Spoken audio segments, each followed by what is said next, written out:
So I took an OMG cable payload, modified it to work as Ducky script, and I uploaded that to my flipper. And basically what it's going to do is it's going to take my Windows 10 machine here, and it's going to create a reverse shellback. So let's go ahead and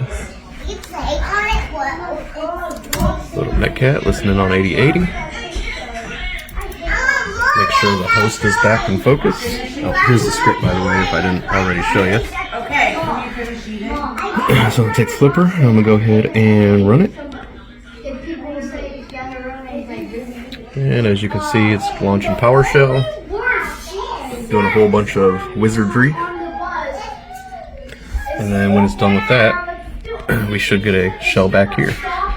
So let's just wait for this call back.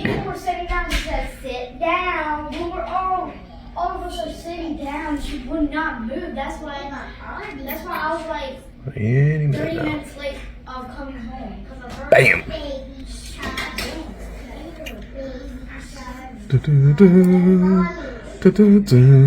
So while you guys are out here opening Tesla charging ports, I'm actually doing some fun shit with mine.